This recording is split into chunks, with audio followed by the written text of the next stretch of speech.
हे नॉर्मलायझेशन काय तर त्यासोबत लावून कोणाला कळलं? काही दिवसांपूर्वी अधिकाऱ्यांना भेटलो, त्यांना विचारलं हे नॉर्मलायझेशन काय? ते म्हणले नाही नाही महत्वाचं म्हणले फॉर्म वगैरे काय का? मला कळलं पुढच्या काय विद्यार्थ्याची दाखवतो भरती झाली का नाही? पेपर फुटला, भाव निघाला होता 40 लाख 50 लाख, पण त्याच्यामध्ये मार्क पर्यंत होते फायनल.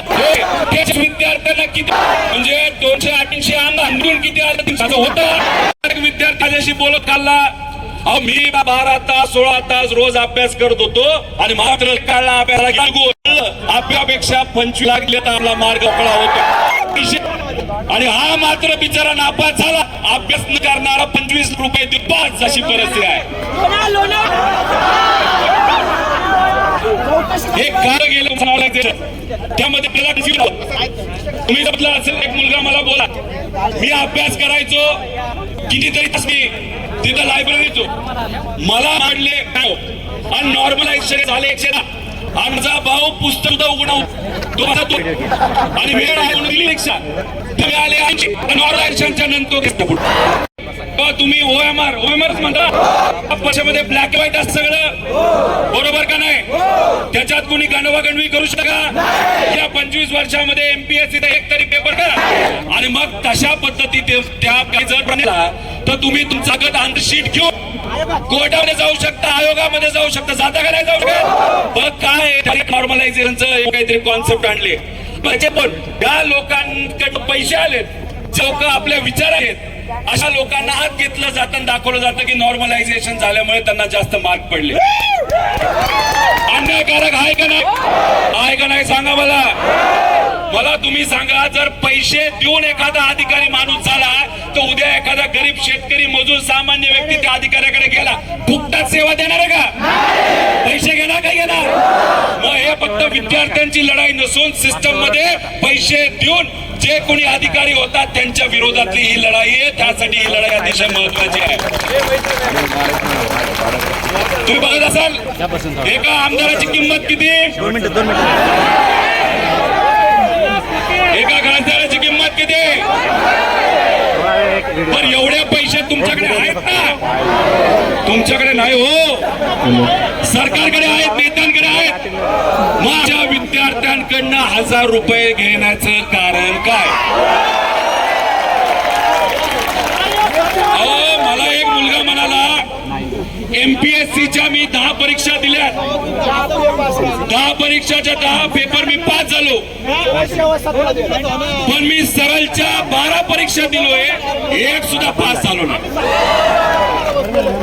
आणि याच्यात तो म्हणाला 12 ते 13,000 रुपये आम्हाला द्यावे लागले. तुम्ही 10वी 12वी देऊन आलेला आहात का नाही आलेला? बर 10वीचे पेपर जेव्हा घेतात 10-12 लोकांचे नाही तर 12वीचे घेतात ते काय ऑनलाईन घेतात का? म्हणजे त्याचा अर्थ तुम्हाला शाळा खोल्या देतात, बेंच देतात, वर्ग खोल्या देतात आणि अख्ख्या महाराष्ट्रामध्ये एकदाच परीक्षा होती का नाही? मग 10-12 लाखाची ती परीक्षा होती, 12वीची होती. UPSC ची परीक्षा 8 लाख विद्यार्थी त्याच्यासाठी बसतात ती होती. आणि मग इथं तुम्ही कारण काय देता की नाही काय ते प्रॉब्लेम होतो पेपर फुटतो म्हणून आम्ही ऑनलाईन करायला चाललेलो आहोत. आता मला सांगा कम्प्युटर लॅब असणाऱ्या असे किती क्लासेस आहेत? कमी आहेत का नाही? मग आता समजा एका पेपरला 100 प्रश्न असतील आणि तुम्हाला समजा तिथं बघितलं तर 50 परीक्षा घ्यायच्या झाल्या तर किती प्रश्न काढावे लागतील? 5000 प्रश्न. त्याच्यात समजा एका सत्रामध्ये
शेवटपर्यंत आमची परीक्षा आहे विद्यार्थ्यांची आणि आम्ही सरकारला संधी देतो. लगेचच आम्ही आक्रमक होणार नाही. आम्ही शांततेत गोडीत सांगतो. पण आमच्या 12 तारखेच्या परीक्षा होऊस तर तुम्ही हे ऑनलाईन प्रकरण बंद नाही केलं तर मग सगळंच संपेल तुमचं. तुम्हाला परवडणार नाही. आणि इथं आम्ही भूमिका घेत असताना कुठे राजकीय भूमिका घेत नाही. आम्ही तुमच्या बरोबर फक्त तुमचे कार्यकर्ते म्हणून याच्यामध्ये सहभाग तिथं घेत आलेलो आहोत. आणि राजकारण इतकं वंगाळ झालंय काय सांगू तुम्हाला. अजितदादा म्हणायचे हे जे नेते आहेत ना आज इथं असतो नंतर तिथं असतो. पण 2029 ला तुम्ही सर्वजण महाराष्ट्राचे सामान्य लोक महाराष्ट्रामध्ये नक्कीच क्रांती करतील असा मला विश्वास आहे. त्यामुळे इथे जे विद्यार्थी नेते युवा नेते उभे आहेत ना बरेचसे उद्या जाऊन प्रस्थापित आपण प्रस्थापित लोकांना तिकीटच द्यायला नको. उद्या जर तुमचा आवाज अधिवेशनामध्ये भक्कमपणे मांडायचा असेल तर अशा लोकांना त्या ठिकाणी आपण कुठेतरी उद्या जाऊन संधी दिली पाहिजे. फक्त कांगणे सर नाही इथं कराळे सर आहेत आपले साबळे सर आहेत पलीकडे आहेत सगळे आहेत. अभिजित भाऊ कुठे गेले. अभिजित भाऊ आहेत शिक्षण मंत्री झालेच पाहिजे.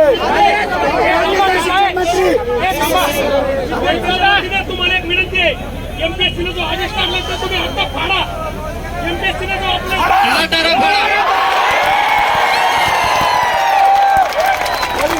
बघा एमपीएससी कोणाच्या तरी सांगण्यावरनं दुर्दैवाने त्या ठिकाणी चालते. त्यामुळे एमपीएससीला पण सांगायचं सीबीआय सीआयडी त्याच्याबरोबर ह्याची स्वायत्ता संपलेली आहे. ईडी मला माहिती ईडी आणि इलेक्शन कमिशन. त्यामुळे एमपीएससी हे स्वायत्त संस्था महाराष्ट्रातल्या उद्या होणाऱ्या सर्व अधिकाऱ्यांसाठी अतिशय महत्वाची संस्था आहे. त्याच्यात कृपा करून राजकारण येणार नाही याची दक्षता तिथे असणाऱ्या अध्यक्षांनी तिथे घ्यावी. मी तुम्हाला पूर्णपणे पाठिंबा देतो. मी तुमच्या प्रत्येक लढ्यामध्ये त्या ठिकाणी असेल. अधिवेशनामध्ये सुद्धा तुमचा आवाज म्हणून त्या ठिकाणी लढेल. विश्वरत्न डॉक्टर बाबासाहेब आंबेडकरांनी आपल्याला सांगितलं होतं शिका आणि काय शिका आणि काय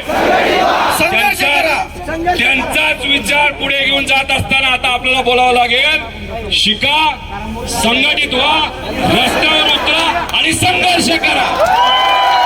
त्यामुळे तुम्ही सर्वजण आलात पाऊस असताना सुद्धा एवढ्या मोठ्या संख्येने इथे उपस्थित राहिलात त्यासाठी मी आपल्या सर्वांचेच आभार व्यक्त करतो. एमपीएससीचा पण मुद्दा महत्वाचा नीटचा पण मुद्दा महत्वाचा आणि आमच्या पोलीस भरतीचा तिथे पेपर फुटला होता कारण का वर सगळेच रे बाबा सगळेच. त्यामुळे तुम्ही बघा हे असंच ऑनलाईन काहीतरी करायला गेले. पोलीस भरतीची लोक इथे आहेत. SRPF चा एक पेपर फुटला होता माहिती ना. हे कुठला तरी क्लास कुठला काढला काय माहित.